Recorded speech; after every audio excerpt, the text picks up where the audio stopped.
Quand j'étais au lycée et même au collège, j'étais une élève qui énervait les profs parce que j'avais les capacités, mais comme j'avais la flemme de bosser, et j'avais des bonnes notes, mais si je travaillais, j'aurais largement pu avoir des 18 de moyenne, quoi. Sauf en maths, ou même en bossant pas, j'avais des bêtes de notes. Et le problème quand tu révises pas, c'est que forcément, quand il y a un contrôle, il y a des choses à apprendre par cœur, et quand tu apprends pas, et que tu n'es pas forcément quelqu'un de très honnête, tu triches. J'ai triché de la pire des façons en contrôle de maths. J'étais en terminale au lycée de l'Arc avec monsieur...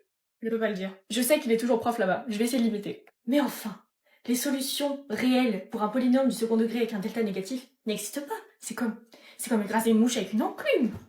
S'il y a quelqu'un qui trouve le nom du prof, je l'écrirai le commentaire. Donc vient le moment du contrôle, je me mets au fond à gauche de la classe parce que c'est ma place favorite, je sais pas pourquoi. J'avais écrit le cours au crayon papier léger au milieu de ma copie double. On arrive au contrôle, on prend juste une feuille, un stylo, on se place. Et là, le prof dit « Bien, je vais passer vérifier les copies doubles. » Comme ça, regarde les copies doubles de tout le monde. Puis vient mon tour.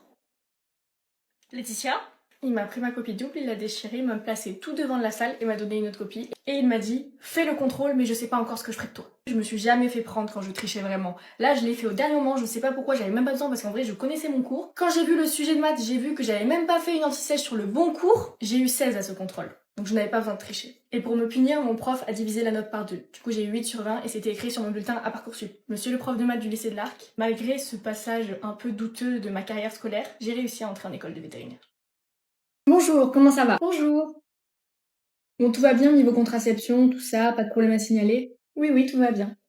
Et au niveau des rapports sexuels, rien à signaler? Maman, c'est quoi une relation sexuelle? C'est quand un homme et une femme se font un câlin. Oui, voilà, c'est ça. Ah, comme quand je fais un câlin avec papa. Non, ma chérie, ce sont des câlins différents qui se passent entre deux personnes amoureuses et deux personnes adultes. C'est plutôt des guilis que tu fais avec la personne que tu apprécies, que tu aimes. Ah oui, maman, c'est ce que tu fais avec Paul des fois le soir. Parce que maman, des fois, elle est avec Paul le soir et après, ils se font des guilis et maman, elle fait comme ça et moi, je peux pas dormir. Et au niveau de ces guilis avec Paul, tout va bien? Oui, tout va très bien à ce niveau-là. Ah oui, avec Paul, ça se passe très bien. Maman, quand elle fait des guilis avec Paul, le lendemain, après, elle est super gentille avec moi. Par contre, quand c'est Vincent, après, elle est pas de très bonne humeur et elle chante un peu moins fort. Bon, je vois. Docteur Sabrina, je peux vous poser une question? Oui. Ça veut dire que papa, il fait aussi des guilis avec sa nouvelle copine? Ah, et bien sûr non, mais ça, c'est... Ton père est femme. Ah oui, elle est très très belle et maman, elle est un peu jalouse. Ça concerne l'intimité entre deux personnes, c'est quelque chose qu'on garde pour soi, il faut pas le dire d'ailleurs. Maman, ça veut dire que lundi, moi aussi à l'école, je pourrais faire des câlins avec mon amoureux. Pardon? Quand tu seras plus grande. Bon, je crois que maman va devoir t'expliquer certaines choses quand on rentre. Bon, on va procéder à l'exploration. Moi aussi, je veux voir l'exploration. Oui. Bon, allez, ma chérie, tu m'attends dans la salle d'attente, d'accord? Maman revient.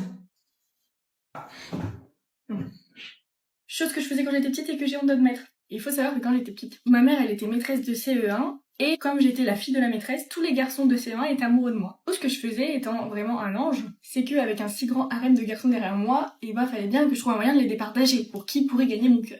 Comme ma mère était maîtresse, elle restait toujours tard à l'école, et j'étais toujours avec les enfants qui restaient en études ou à la garderie. La surveillance était assez moindre dans la cour de récré, du coup j'ai organisé des olympiades pour me conquérir. Je me souviens, ils étaient 3 garçons, dont je tairai les noms pour leur bien. Maxime, Ryan, et je me souviens plus des deux autres. La première épreuve, elle consistait à tout simplement gagner une course. J'avais fait un parcours dans toute la cour. L'épreuve numéro 2, je leur faisais faire une épreuve de calcul mental. À cette époque, j'étais un peu une intello. Je voulais que mon chéri soit bon en maths. Et enfin, la dernière épreuve, pour ceux qui n'étaient pas éliminés, je me rappelle que les 2 finalistes, c'était Maxime et Ryan, cœur sur vous. Je leur avais dit de m'écrire une chanson d'amour et de me la chanter à genoux devant moi. Comme ça, en train de me chanter la chanson. C'est Ryan qui a gagné. Je suis rentrée chez moi, je me suis dit ça y est, je suis folle amoureuse de lui. Tard le soir, je m'étais enfermée dans ma chambre pour faire un dessin avec écrit Ryan avec un cœur, j'avais fait un bisou avec de la peinture, enfin j'étais love to love. Le lendemain matin, je vais dans la voiture pour aller à l'école avec ma mère et en fait en chemin, je me rends compte que ce Ryan, non, je l'aime pas. On arrive à l'école, moi je jette la carte que j'avais préparée, je vais le voir et je vais lui dire je suis désolée mais en fait ça va pas être possible entre nous, je me sens rien pour toi. À cause de moi, il a pleuré. Je crois que c'était un signe avant-coureur que j'étais peut-être vouée à devenir une femme un peu toxique. Mais je fais des efforts, je m'améliore. Au collège, j'ai passé quelques mois en internat. Et dans ma chambre, il y avait une fille un peu étrange. Et un truc qu'elle adorait faire, c'est me parler quand elle sortait de la douche complètement nue. Elle se mettait sur le bord de mon lit comme ça, à poil, et elle me parlait. Donc elle avait... J'avais ça, ouvert en face de moi. Est-ce que tu ne veux pas mettre tes vêtements quand tu me parles? Mais non, la fille full à l'aise. Alors Letty, comment ça va? Est-ce que t'as passé une bonne journée? Eh bien oui, j'avais passé une bonne journée jusqu'à maintenant. Vient le soir, le moment des douches. Son jeu de elle et sa copine, c'était de comparer les nénés de tout le monde. Qu'elles s'alignaient toutes comme ça devant le miroir, et elles regardaient leurs nénés et elles les comparaient. Alors certes, raconter comme ça, c'est un peu drôle. Mais quand t'as 14 ans, t'es pas à l'aise. Pareil en comparant leurs chouchounes. Alors certes, c'était des douches publiques, mais je ne voulais pas que ma chouchoune devienne publique. Et le pire que j'ai découvert sur cette fille, dans ma chambre, je sentais qu'il y avait un peu une odeur d'urine. Malheureusement, après avoir mené mon enquête, l'odeur m'a mené à son placard. Placard que j'ouvre et là, une odeur digne des toilettes d'autoroute. La fille se faisait pipi dessus la journée, et après elle pliait ses jeans, elle les mettait dans son armoire, elle les laissait poser 2-3 jours, puis elle les remettait. Je vous laisse imaginer l'odeur de ma chambre. Elle avait beaucoup d'excès de colère, des fois elle était méchante, elle insultait tout le monde, si bien qu'à force ça a été signalé, elle a été renvoyée une semaine. Et quand elle a été renvoyée, j'ai vu qu'elle avait laissé un mot sur mon lit, que j'ai toujours. Coucou, j'ai été très contente que tu passes de bons moments avec moi, mais je dois partir. À mon retour, je ferai des efforts et j'essaierai d'être plus gentille. Je te fais de gros bisous, Malétiti. Au fond, c'était pas une méchante fille, elle était juste un peu... voilà. Comment tu vas, ma jolie? Un peu stressée. Faut pas être stressée, tu sais, je sais mettre à l'aise. Ah. Alors dis-moi, accord au monde de ta dernière relation sexuelle? Je dirais il y a 2 semaines. Très bien, c'est toujours avec le même partenaire ou vous avez plutôt tendance à butiner plusieurs fleurs? Je me sens pas forcément hyper à l'aise de répondre à cette question. Oui, oui, bien sûr, c'est juste pour savoir si je vous prescris un test pour le dépistage ou non. Mais c'est comme vous voulez. Bon, on va procéder à l'exploration. Ah, je suis désolée, je pense que ça va pas être possible. Je vois, vous avez les anglais. Oui, je suis désolée, j'ai mes règles et c'est un peu dégoûtant. Alors, sachez que avoir ces règles n'empêche pas du tout de pratiquer un examen psychologique. Non plus, gynécologique. Je peux très bien réaliser un frottis, ça ne change rien, c'est à votre contenance. Si ça vous dérange, on programme un autre rendez-vous, et si ça ne vous dérange pas, eh bien, allons-y. J'aurais pensé que ça vous dérange, bon ben on peut le faire, alors ça me rassurait de savoir si tout va bien. Très bien, installez-vous sur la table et écartez-moi ces petites papates. Je m'installe. Effectivement, les Anglais ont envahi la zone, mais c'est pas grave, je suis comme Napoléon, je vais trouver. C'est pas eux qui vont nous empêcher de vivre. Vous imaginez si les femmes ont arrêté de vivre à chaque fois qu'on a nos règles? Mais franchement, vous pouvez vous rasseoir. Je vais faire envoyer l'échantillon au labo. Bon, je suis rassurée, si vous savez comme j'étais mal à l'aise d'avoir mes règles le jour de ce rendez-vous. C'est dommage qu'on soit tout le temps obligé de s'inhiber pour rien. Hein. Oui, vraiment. Les périodes de menstruation sont souvent les périodes où la libido est la plus élevée chez les femmes. Ah bon? Certains couples se privent de ce moment pendant le mois question de bienséance, alors qu'ils ratent sûrement de belles expériences. Il suffit de protéger la zone. C'est vrai. Bien, ce sera tout pour aujourd'hui. Je vous enverrai les résultats par mail. Bon, alors le programme d'aujourd'hui... Oh, encore une nouvelle patiente. Laura. Bonjour. Bonjour, installez-vous. Alors, jeune fille, ton prénom c'est Laura, c'est bien ça? Oui, c'est ça.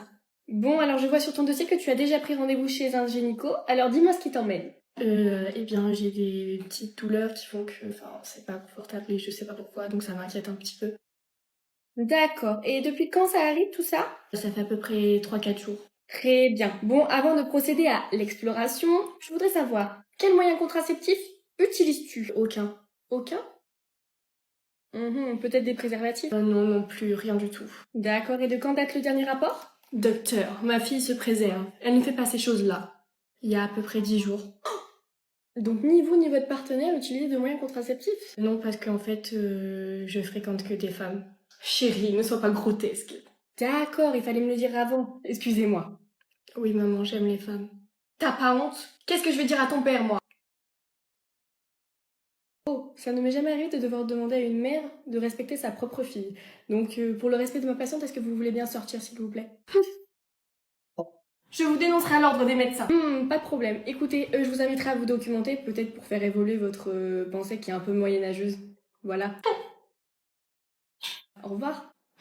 Bon, ma belle, on va voir ce qu'on peut faire pour cette chouchoune douloureuse. Oui. Tu peux t'installer sur la table, les pattes en l'air, et on va procéder à l'exploration. Je pense que ma vie d'adulte, elle commence maintenant. Je me suis levée toute pleine d'ambition en me disant non mais ce midi je vais cuisiner un truc trop bon, du poulet. J'avais pas prévu ça. Mon papa, il m'a dit qu'il fallait le badigeonner de citron. En école vétérinaire, j'ai l'habitude de bosser sur des cadavres, donc ça devrait rien me faire, mais là, je sais pas. Donald! Ne suis-je pas une femme à marier, finalement? Ensuite, mon père, il m'a dit que pour que ça ait bon goût, faut lui foutre dans le cul. Pardon. Il a un petit cheveu, là. Étape suivante, faut le badigeonner d'huile pour qu'il soit tendre. Après la recette, il faut masser la viande.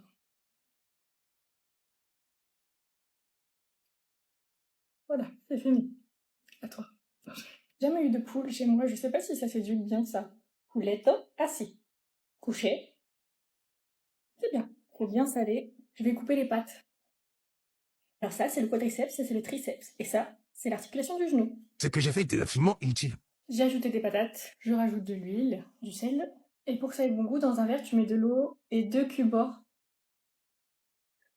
Ok, je pense que j'ai géré la situation de crise à perfection. C'est bon. On se retrouve dans 20 minutes pour retourner le poulet, et ensuite il sera prêt. Je suis une femme incroyable, je suis une femme mariée. Oui, c'est ma serviette de douche. Mira este pollo, mamma mia, que bueno. Incroyable. Verdict. Parfait. Et les patates? On dirait ma grand-mère qui l'a fait. Abuela, j'espère que tu me vois de là-haut et que tu es fière de moi. Aujourd'hui, une femme m'a prise pour une vendeuse Ikea. Vous voyez, c'est ça mon problème. Ce matin, je suis allée dans un magasin équivalent de Ikea pour m'acheter un transat pour ma terrasse. Et à un moment, j'étais au rayon table, et il y a une dame qui me dit « Oui, excusez-moi, je cherche une table en telle matière, nanana. » Et je lui dis « Ah ben bien sûr, elle est juste ici, parce que je venais de passer devant. » Et après, la dame me dit « Oui, d'ailleurs, je cherche aussi le rayon transat et tout ce qui est ameublement de terrasse, est-ce que vous pouvez m'aider ?» Moi, je lui dis « Ah oui, ben bien sûr, écoutez, suivez-moi, parce que c'est justement où j'allais. » On y va. Une fois là-bas, elle me dit « D'accord, alors en fait, je recherche plutôt tel modèle. » C'est là que je comprends ce qui venait de se passer. La dame m'a prise pour une des vendeuses. À ce moment-là, ce que j'aurais pu faire, c'est tout simplement lui dire « Excusez-moi madame, mais je ne travaille pas ici. » Mais non. En fait, je ne voulais pas la mettre mal à l'aise. En fait, non, je ne voulais pas me mettre mal à l'aise. Du coup, j'ai fait comme si j'étais une vendeuse du magasin. Donc j'ai fait celle qui s'y connaissait. Vous voyez, je me suis mis dans mon rôle. Je lui dis oui, alors du coup, vous cherchez un transat, plutôt quel type d'extérieur, protégé, non protégé, sur un gazon, sur un carrelage. Là, à fond dans le truc, elle me répond. Et moi, je lui dis, attendez, je sais ce qu'il vous faut. Et je l'emmène vers un transat que j'avais vu, que je trouvais joli. Là, la dame, elle me dit, ah d'accord, super, et est-ce que vous savez s'il est libre à domicile ou non? Là, je lui ai dit, écoutez madame, ça c'est pas de mon registre, c'est pas dans mon rayon, mais je peux vous accompagner vers mon collègue qui lui sait. J'ai accompagné cette petite dame à la réception, et je lui ai dit, voilà, je vous laisse avec mes collègues, je retourne travailler à mon rayon. Elle m'a dit, merci, vous êtes bien aimable. Je lui ai dit, pas de souci madame, c'était un plaisir. J'ai perdu 40 minutes à cause de mes conneries. Cette dame, elle est trop mignonne.